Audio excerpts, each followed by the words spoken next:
Okay, welcome back to Practice Underwater, everyone. We have another great episode today with a guest with Suzanne. We have George with us.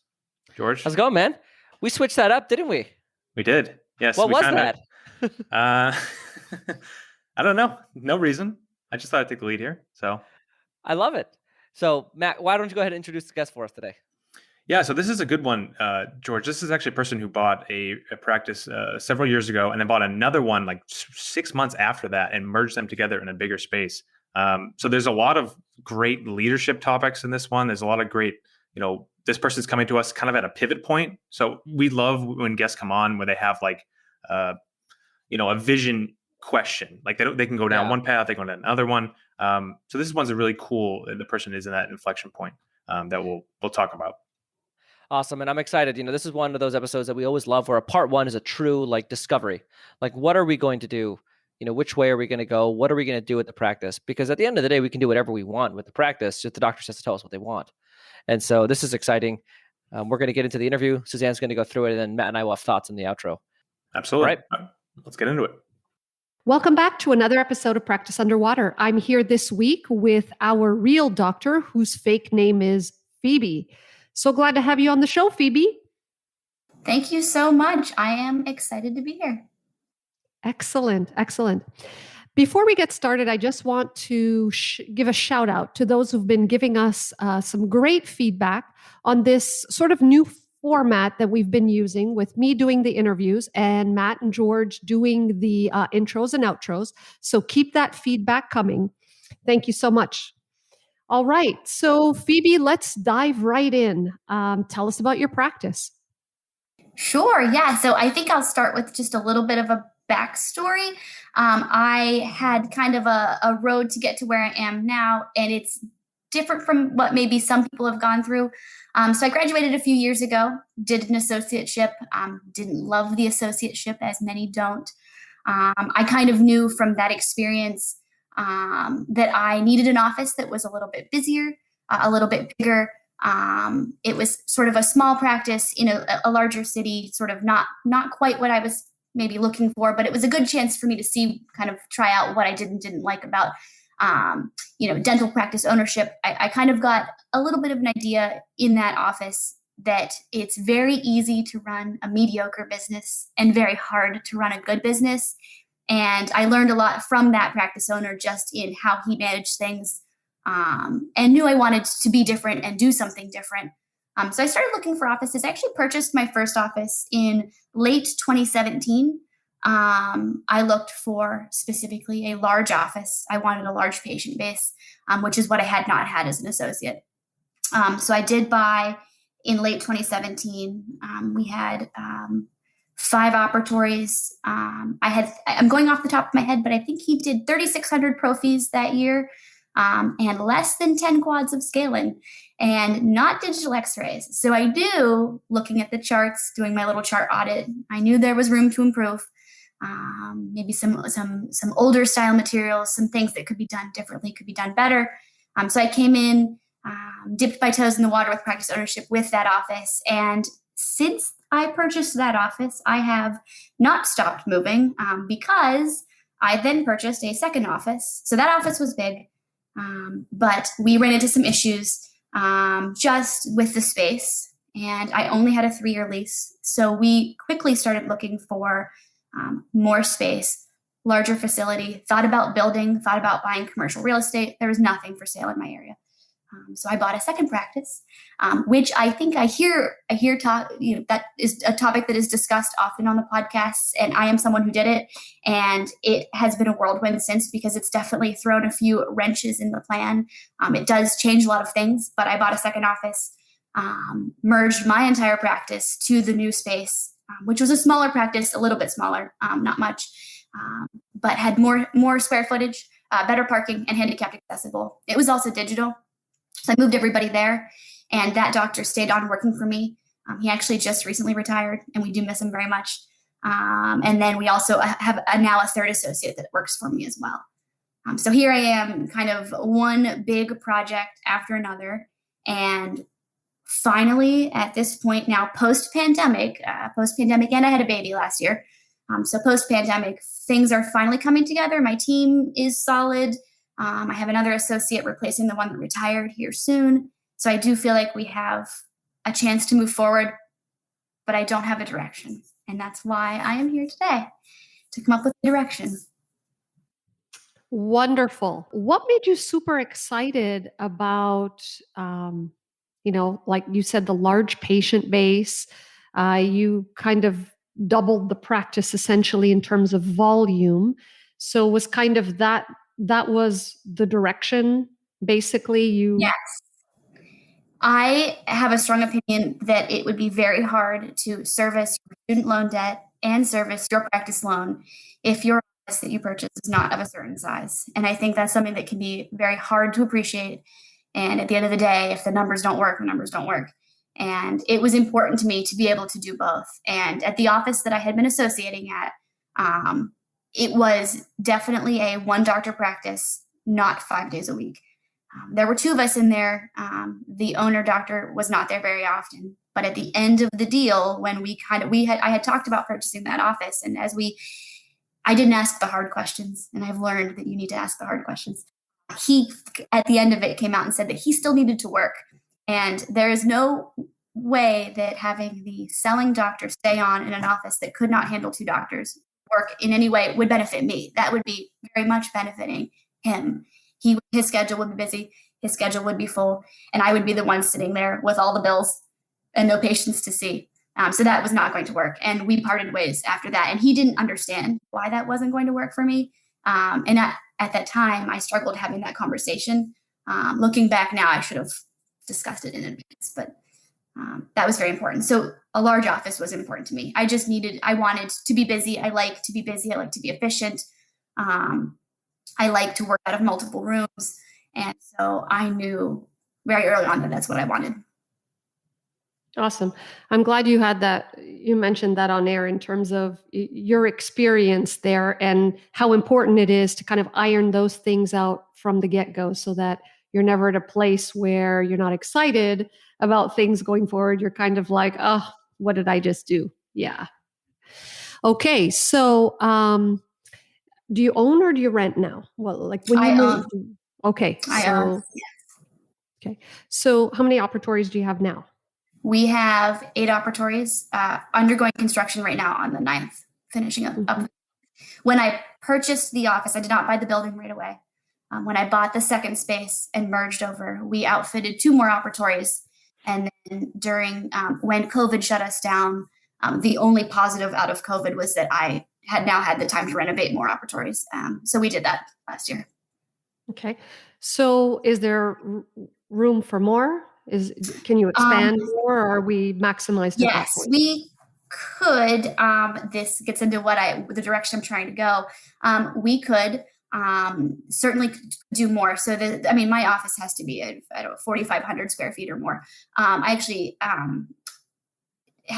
there was a second dental office next to mine. So it used to be a medical facility, a small office neighboring us. A dentist had been there for a long time. He actually recently retired. He had a lease. When I bought the building, I just acquired his space. So we have expanded into that space. It is our current, it's also being renovated right now as a staff area specifically. So long-term, it certainly could be. We could expand that way. And then we also have some other opportunities for more space. I don't know if more space is if more operatories is what I want. It's definitely a conversation to have. There's some downsides, and I should probably preface this with the old space where the doctor that recently retired, that didn't have a lease. It's a separate practice neighboring mine. He was there 3 days a week, and small office. I did not purchase his charts. I did not buy his patients or anything. I have no association with him. The doctor that I purchased my practice from, he owned the whole building. He was the one that worked for me. That space is an older part of the building, so renovating it is much different. It is harder to renovate. It's just older, and plumbing is much more challenging. So just keeping in mind that it is possible, but it is not easy in that space. Okay. From 2010. Okay, got it. So at this point, what do you feel like is like the greatest source of stress? Because we haven't even like looked at the patient base. Uh, I have taken a peek right now as you were talking. So we'll get into that. But tell me and the audience about the source of stress here with So this I larger think, practice. yeah. So having a large office is often talked about on the podcast. I have one. It's not easy, and I want to make sure that we highlight some of the challenges that come along with, owning. It's a big ship, and what comes along with owning a big ship. So, two challenges. Number one would be the direction that I'm heading in the future. So, we are very busy. It feels busy. It feels rushed. It feels stressful sometimes. It's particularly busy right now because the owner doctor retired. The previous seller, he retired, and we are in an interim period waiting for a new associate to start. So we're feeling very, very busy right now. And it's a little bit chaotic, and it feels chaotic. That is not my ideal. And so the question then, as I move forward, the direction that we're heading with a solid team, I think we've got a really good thing going. Are we looking at, can we keep growing at the pace we're growing at now? Can we keep doing what we're doing? Or do we want to start dropping insurance? There are some procedures that we do, for example, dentures or partials that maybe are not profitable. Should I just stop doing those? Should I not do them personally? Maybe have the associates do them. There's kind of a lot of routes you could go, and I am not sure what is best for the practice. That's one challenge. The other challenge is leadership is challenging no matter what. I find it to be very, very challenging when we're really busy. And I have a feeling that some of the numbers that you're going to go over will reflect some of that it is hard. There are a lot of things we do right. And I also had to change a lot of policies coming in, things that were done differently that I absolutely, knew from the get-go. Things like patients were not required to have x-rays prior to me coming into the office. I had unlicensed dental assistants taking x-rays. They had the radiology license did not exist. They didn't even know they needed one. Things like that, policies that I had to put in place that were really important. So those things are fine. It's the other stuff. It is still the having hard conversations. So I struggle with that with staff members. It's the expectations. We're so busy that it's hard to manage running a better business when you're this busy. But how do I become less busy to be able to do, to do the things that we want to do? So part of it as well. Sure. So as you were embarking on the conversation about, the future and the choices that you have, what's kind of the ultimate vision here? Yeah, so I think as a woman in dentistry, a mom, a new mom, someone who will probably have more children, I do think that my vision for the office is definitely multi-doctor. I think that's always been the case for me. It is nice to have coverage. It's nice to have someone to talk to. It's nice to have, I love having a large staff. I love having multiple doctors. So I do think the vision involves multi-doctor practice for sure. I think we can support it. I think our patient base can support it. So personally, I would like to be able to work 3 or 4 days a week. Right now I'm at 4. Lately it's been 5. So 3 or 4 days a week long-term, so I can spend time with my family is important. My current associate is 4 days a week. She also has been working 5 days a week lately. We've just been really busy. And the doctor that's coming on is joining us, will be joining us soon, is 4.5 days a week. So the doctor that just retired was 3. So I'm hoping to alleviate some of this busy that we have right now by having more associate time. So when the second associate joins, are you still planning on being there 4 days? So we've got a total of 12.5 doctor days, right? Yes. Yeah. Okay. So let's talk about the team now. You've referenced you've got a good thing going. Let's talk about what that good thing going sounds like. Yeah. So I have 4 hygienists, all full time. I have 5 dental assistants, a mix of full time and almost full time. I have a couple of them that work 4 days a week. Most of them are 5. Of those 5 assistants,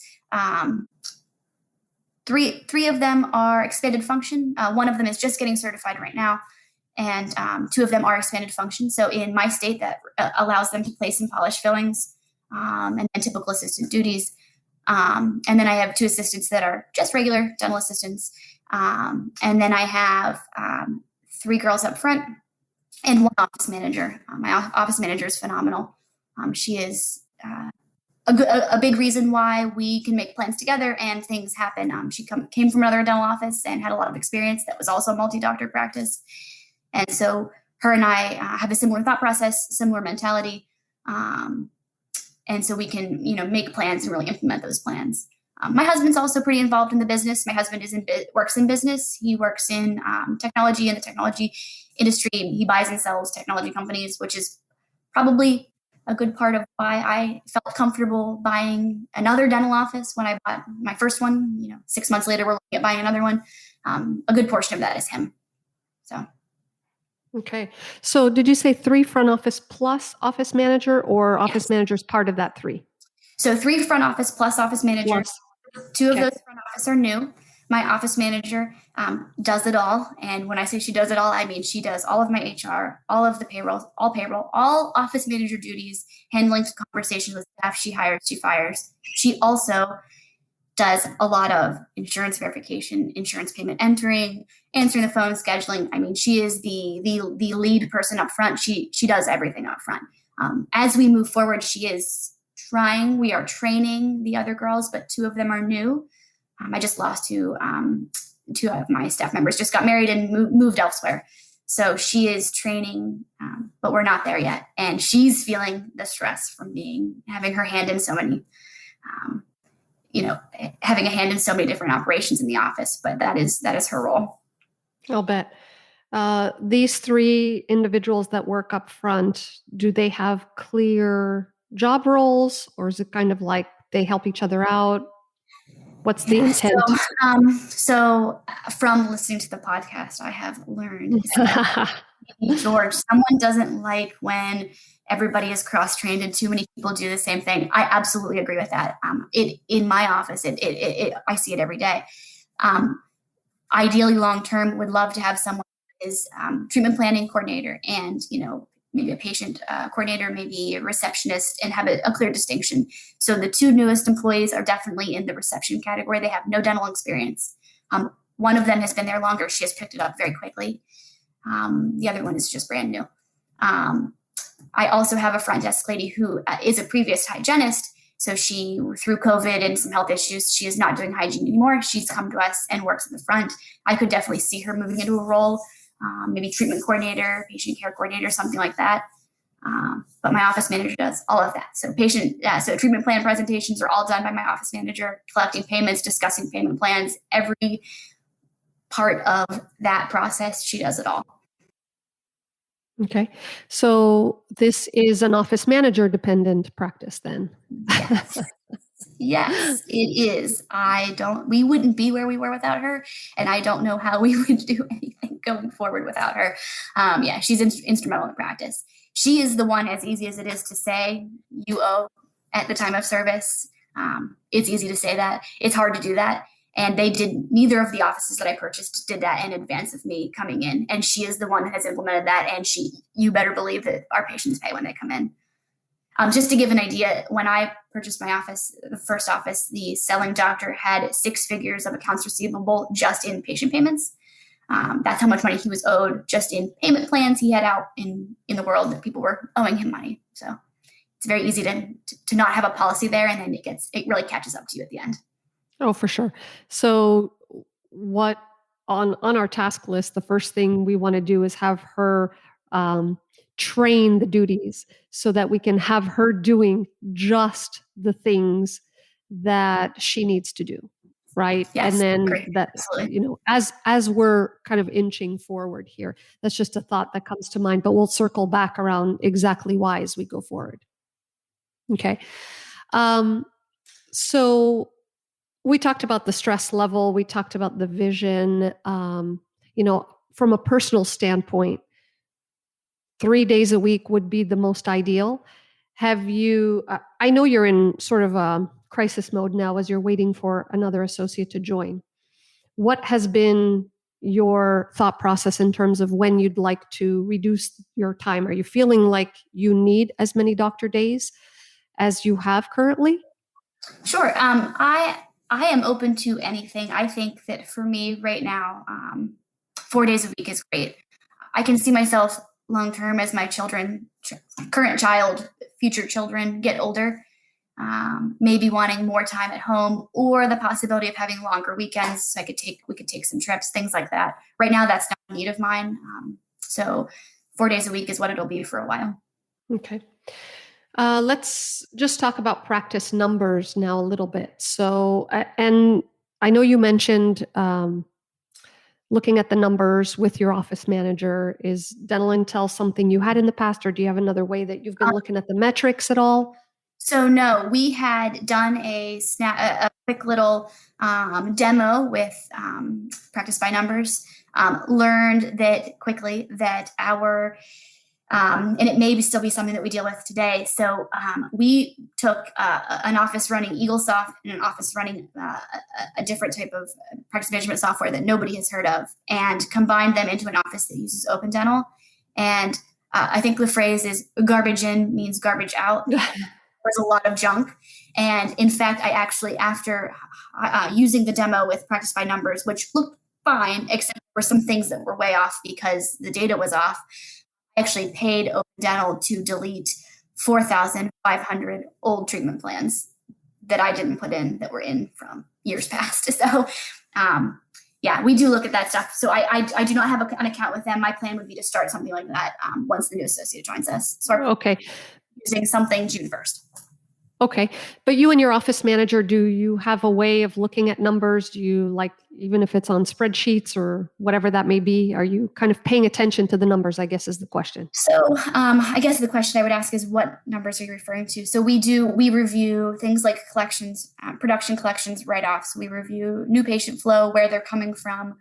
We review outstanding balances, patient payments, things like that. We review that regularly.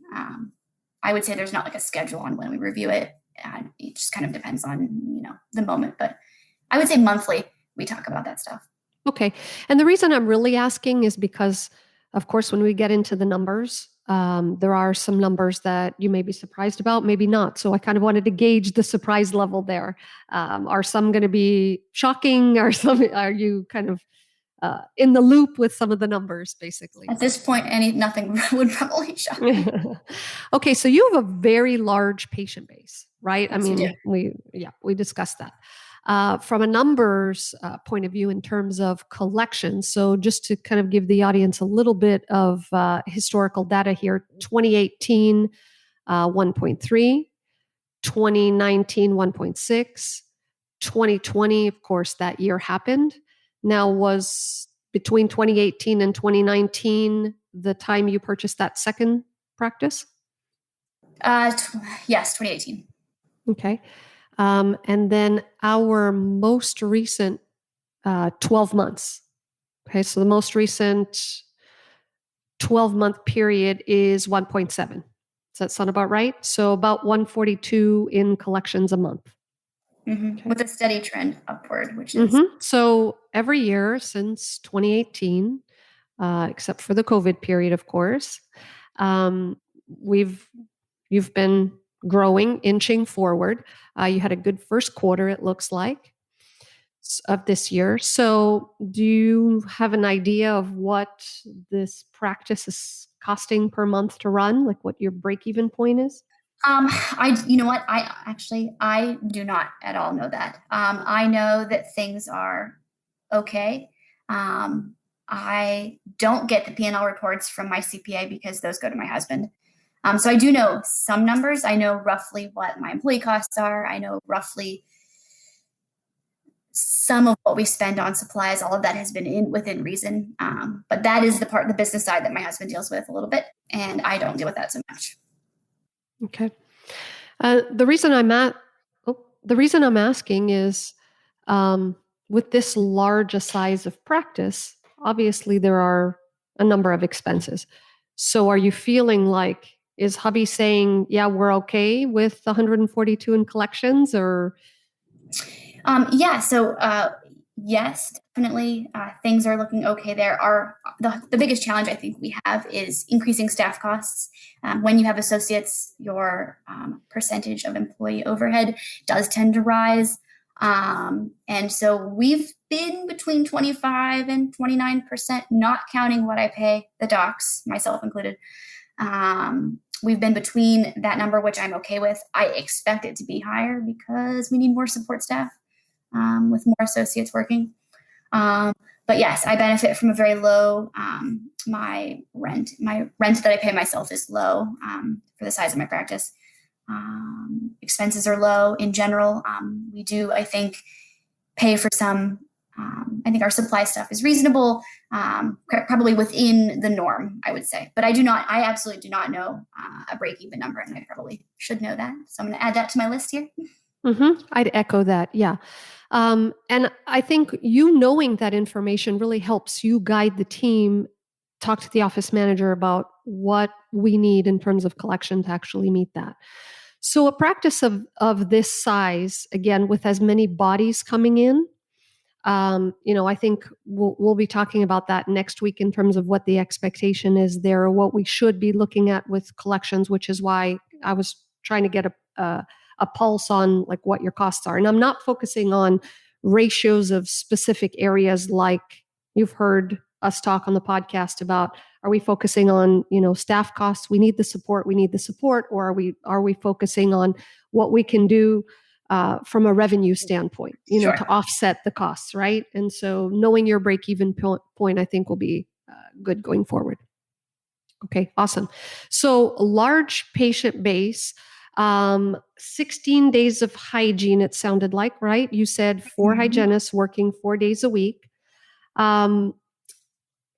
What about the schedule? Tell me a little bit about your office schedule. Sure. So we are currently open Monday through Friday. Monday and Tuesday, we are there from 8 to 7. Wednesday, we are there from 8 to 5. Thursday, 8 to 5. Friday, 8 to 3. Something else I hear a lot about is extending hours, evening appointments. I hear that talked about a lot as something to move forward for practices. We tried that with more evening appointments, and it didn't work for us because when there's not overlap of staff, it became a little bit inefficient. It was hard to staff evenings. Patients want those appointments, but it was very hard to have assistants that could work or would be able to work.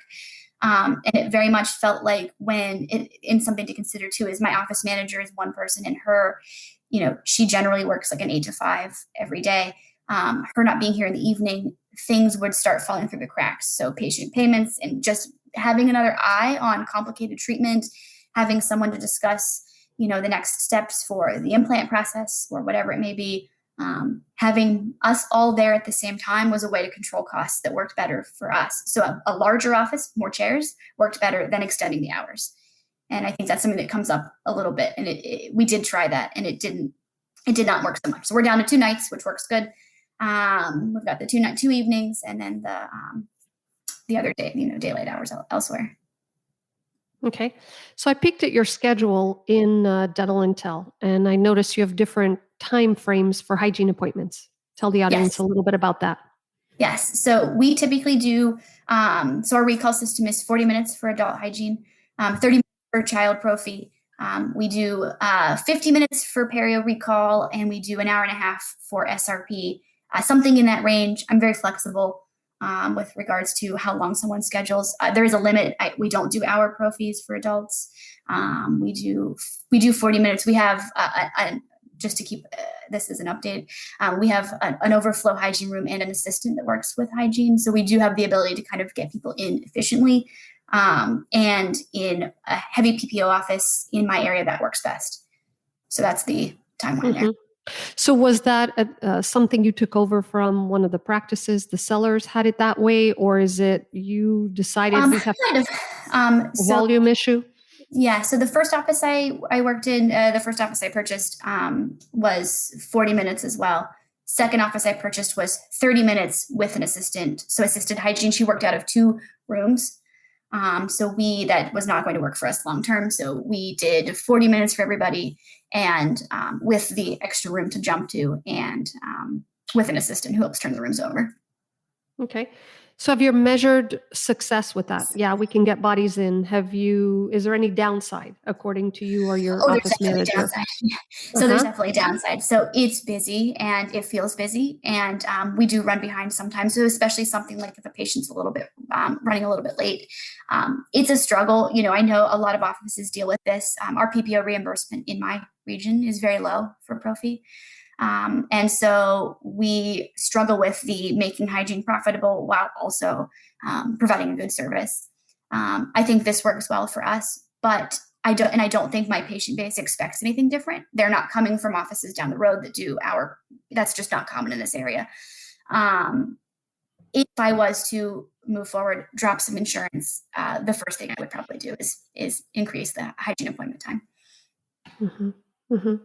So you're at an interesting pivot point right now, right? Kind of making a decision. Am I on this volume road, or am I looking at kind of slowing things down? And I don't mean slowing things down from the perspective of not being productive. So it's either the volume road or the productive road, right? Yes. Yep, absolutely. Okay, awesome. So we're going to end on that note. So we're going to keep everyone curious about what that pivot point is going to look like. Okay, this is a strategic place to stop here. All right. So again, thank you for being on our show today. And everyone, will see you next week on another episode of Practice Underwater.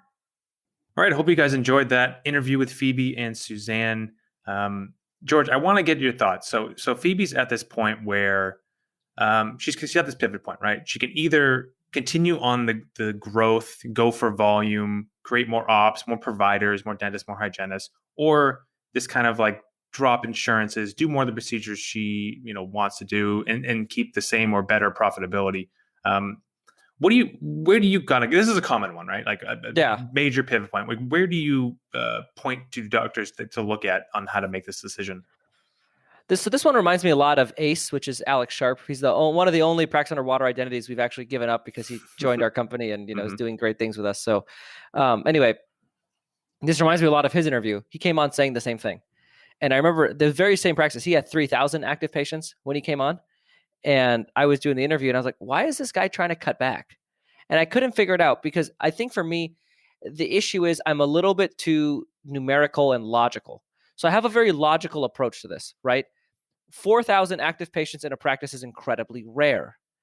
That is a very large, like this listener is doing incredibly well. Like you can tell they're a shared practice listener. You can tell they have shared practices mindset. They're doing very well. And still, with 4,000 active patients, the amount of internal growth opportunity in this practice is insane. So what I would say is if I'm being honest, right, and if I'm owning this practice and I come to some sudden realization that I no longer want a large practice, it would still be in my best interest to invest a year of my time to grow this office substantially, because there's so much internal growth opportunity with the right system, strategies, and coaching in place. This could explode. Then I would get rid of it and go do a little solo, boutique dentist if that's the plan. But either way, this practice is clearly calling for the need to grow into a larger group practice. We would say 1.7 million, 4 hygienists, 2 dentists. That's a productive practice. Yes. But for how many patients? If there was 1,700 patients, then I would say that's a great practice, very productive. They're doing a good job and they've maxed it out. But at 4,000 patients, I'm looking at it as, honestly, with internal systems and the right team and all of those things, like this practice could double in size with the right infrastructure and capacity and all those things. I know with a number of ops, you might not be able to, but there's just so much internal growth to be had that the practice is clearly calling for growth. So the practice needs growth. It needs to be unlocked so it can grow. So that should happen regardless of what this dentist wants in their life. That's what I'm saying. It's just there's too much money on the table in terms of the net worth that's possible by growing this practice, where I don't think it would make sense for anyone to do anything other than that first and then reevaluate once you get there. I think that if she got to the point where the practice was large and doing very well financially. And, the one thing I really love about our clients is after they grow in the practices, we start working with them on offloading the stress to their team. Now that you have a larger infrastructure, I would like her to get to the place where she grows it first Then our coaching department works with her to offload the stress. Then she's like low stress, high cash flow, large net worth office, and then she decides. Let me pause it. Let me get to that point, because I think Phoebe and I think a lot of dentists have this viewpoint of, bigger office, more staff equals more headache, and it's not worth it really? to do They that. think that? Oh yeah. So this You really think people think that? Oh yeah, big time. Really? Like actually? Yeah. They think a big office, like, say 15, 20 staff is this giant enterprise that's hard to manage, and it's not worth it. And it's actually better to just stay smaller, make more money on each procedure, drop insurances. That's actually a common mindset. Oh yeah. Think of the, not to equate this dentist Phoebe that to just seems like so backwards, like why that would be logically correct. Because they don't, I don't think they've gotten to the point where they understand the how to set up the systems and the managerial, procedures in an office to make it where it's not so much your time, you're having to have be we never accountable. explained that? No, that's why I want to get into that. So I want to talk about. Let me explain that concept for someone, if that's okay. Mm-hmm. So I want to explain the financial side first, so that they can see, kind of the way that this goes. So I've had experience in my practice now. So I bought the practice. They were doing like 90-ish a month. I think my first month we did like, as an associate, I was an associate for a full month before I bought it. We did like 75,000. So we kind of started at like this fringe, it was like $1.08 million practice, kind of like 80 something thousand a month. And I noticed that I had the, like what we call ugly duckling now, which is like period where like everyone thinks, right? I think everyone thinks that it's not profitable because they don't get past, what percent of practices get past 150,000 a month? It's like pretty rare. I think the percentile on that is like top 3% nationally, right? On 150 grand a month. So I noticed for me, that was the number when we got to 150,000 a month, that it was like, okay, it's starting to get, that was when I started getting above industry standard level of profit, was 150,000 a month. Now we're at 250 a month. We're well beyond the industry standard levels of profit because we've grown into that. But I think that 150 is kind of like an inflection point where it starts becoming a lot more profitable. So from a stress standpoint, financial stress, it's actually less stressful at the higher levels because you have more margin. It's like bigger dollar amounts, like your credit card bill is like 40 something thousand a month, but it doesn't really matter because your margin is bigger. So that's the financial piece. The infrastructure piece is, in order to successfully run a practice like that, you need a fully office manager, like a full-time person whose full-time job is running the practice. Yeah. So right? she loves her office manager, does a lot for her, but she seems still very patient facing and is not that, she doesn't have that position yet. So that was something we had to do with my office manager. So first, no patient facing. So like no communication with a patient for any reason. And then it's no day-to-day function. Like don't even submit an insurance claim, don't follow, like no day-to-day function. All you're doing is hiring, firing, managing personnel. Like that's a full-time role, and like paying all the bills, like all of the business management piece, that's a full position. So really, like, in my practice now, I'm not trying to brag. I'm just saying that, for me, it's to the point now where it's really a social hour once a month. We call it a happy hour. I used to call it happy 2 hours, but like it's happy hour. And it's just a once. Yeah, I had to cut that down, So it's a happy hour once a month where I just see the people that want to see me, and then the rest kind of runs itself. I'm not saying that's the play for everybody, but that's like what the infrastructure allows you to do, is hire people to do literally everything else. So I don't know why that doesn't land. It seems like a straightforward concept to me. Because they're not running the practice like that, or she's not, and I'd say most dentists aren't currently. So they can imagine like, okay, throwing more bodies in there will just make it a harder managerial challenge. Well, I think this is part of that staff overhead mindset, right? We talk about it a lot. Like my staff overhead dollar amount is going to be very high. But the reality is that, like, think about it. When your practice grows, like you don't pay any more rent. You don't have any more, like, the shared practices coaching fee is once a month, regardless of how many team members you have, so it's like all of your expenses are like fixed. So when you blow past that, the only one you're adding is supplies and people and lab. Like, so naturally your staff overhead dollar amount is going to be very high. Like I'd imagine, like, by far the largest amount of my overhead goes towards people. Because I'm paying associates and staff.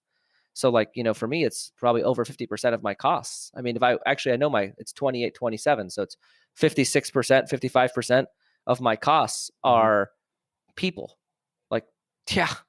Think about it, of 250 grand, like it's a lot of money I'm spending every month on people. Right. But that's the way that these practices are profitable. Right, but your collections is so much higher. So Yeah, it it's not doesn't about matter. the percentage. I think it really needs to be. I know we talk about it a lot. It needs to be driven home. And another piece, kind of stealing a bit from part two. When did you start with the leads in the departments? Because she has, I think, 5 Yes. assistants, 4 hygienists, and Now for her. she only has one leadership. The manager, kind of, but no leadership in the other departments. Yeah, so I think that when you get to the point of 3 in each department, that's when there needs to start being the mental like preparation for a lead, like kind of mentally start selecting who you'd pick. And then once there's 4 of a single position in a department, yeah, you probably should have a lead. Did you I go think front right? office is the exception though. I think the office manager typically is the front office lead. Right. Yeah. Did you go right into traction when you started with the leads in the departments, or did that something you added on after the fact? So if you remember, we read traction in October of 19. Mm-hmm. So in October of 2019, the first thing I did traction related was office manager and then monthly meetings. 3 months later, I added department leads. So very quickly, but not Mm-hmm. right away. Yeah.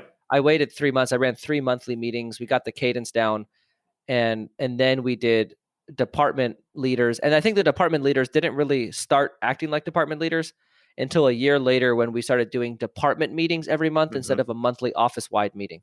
Mm-hmm. So that was the switch that I think she should make at this level, is a monthly department meeting instead of a monthly office meeting.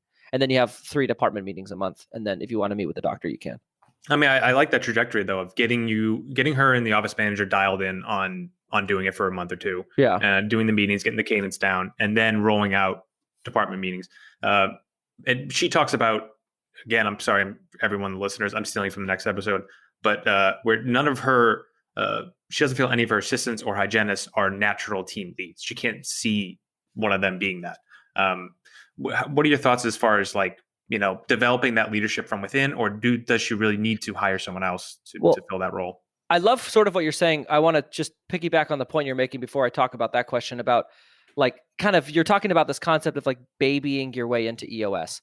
Mm-hmm. So EOS, for those of you who don't know, is, that kind of like what entrepreneur operating system was what's called. It's essentially like a sort of a template for how to effectively run a business. And we use this a lot in our coaching department, and we implement EOS in a lot of offices. It's a big heartbeat of our philosophy in terms of the organization and execution through EOS. It's this concept. And so one of the important things is to understand is like, it's an onion, and you start on the outer layer of the onion with the department meeting, and then you get one layer deeper with the department leads, and then you get one layer deeper with like the quarterly meeting and the rocks, and you just you adopt more and more of it. We don't have to do it all at once. And I love that concept. And that's how our coach department usually rolls it out. And so like what Matt's talking about right now is selecting a specific, lead member. And if there's no one that's obvious, I'll typically pick the most detail oriented, like responsible one. So the one that if integrator type personality, like the person who is very detail oriented, tasks oriented would do it, because then the office manager is sort of the leader of that department lead.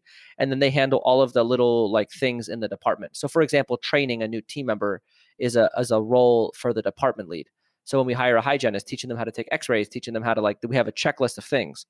And so that needs to be a very detail-oriented person who can follow that checklist and create protocols. Essentially, the department lead is creating protocols within the department on how things are going to operate. So they need to be somebody usually very detail-oriented. So it's actually different than the office manager, who needs to be more of a leadership personality. The department lead is actually best if it's not that domineering personality. It's actually best if it's more detail-oriented and patient person who they can receive the concerns from their fellow department members and then report them back to the office manager on behalf of all of the hygienists, on behalf of all of the assistants. I love that. That's a great point. And it's something I haven't even considered, that the detail-oriented kind of wins out over that dominating personality. You actually don't want the dominating personality as a department lead. I could totally see that now. We had to make a pivot in that area once where we had somebody who was a little bit more dominating, and we made a switch.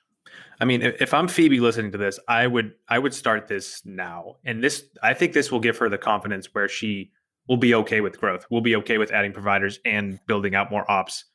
Once the process of leading the office, of being the boss is less burdensome on her. And I think setting up these structures are the way to get there. I think she should do this instantly. Anything else for part one here, George, on Phoebe? Let me take a look here, my notes that I had. I think we talked about the hygiene appointments with different length is something Mm-hmm. that, we just wanted to touch on as a simple reminder to the audience. So Matt, do you want to talk about that?